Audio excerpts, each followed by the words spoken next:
हेउची पवित्र श्रीराम नवमी। एथिपाई जाजपुर सहर मांसापोरठारे थिबा राम मंदिर रे श्रद्धालु मानक प्रबल भिड़ देखा मिली।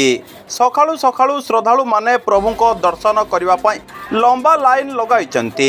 जाजपुर राम मंदिर रे उभय पुरुष और महिला पाई स्वतंत्र धाड़ीर व्यवस्था करा जाय श्रृंखलित दर्शन पाई व्यापक व्यवस्था करा जायछि। श्रद्धालु माने प्रभु श्रीराम भ्राता लक्ष्मण एवं सीता माता को दर्शन करी कृपा भिक्षा करिसेंती। जाजपुर और एहार आखपाख अंचलवासी मंदिर को आसी प्रभु राम को आशीर्वाद भिक्षा करथिले। जाजपुर सुनेलिका साहू को रिपोर्ट, सूर्यस्त न्यूज। मो ना श्रीलेखा समल मु प्रथम तो जय श्री राम कहबी।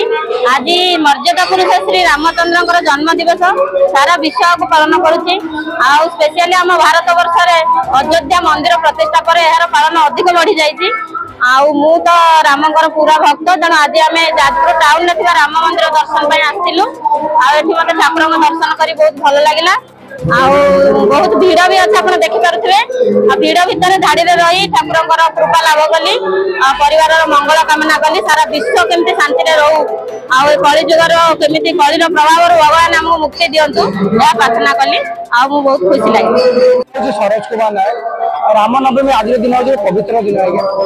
खाली मो नुहे सारा भारत वर्ष में आज दिन हूँ एक पवित्र दिन। आम सका सका समस्त गाधे पाधे रेडी हो मो परिवार सागर पलि राम का दर्शन करने। आज बहुत भिड़ भी पछपट आप देखिपे सब भिड़ प्रबल। भगवान टे सानिध्य पाइबा दर्शन लाभ करने बहुत दूर दूर लोक चली आई जगह हूँ एक पवित्र स्थान।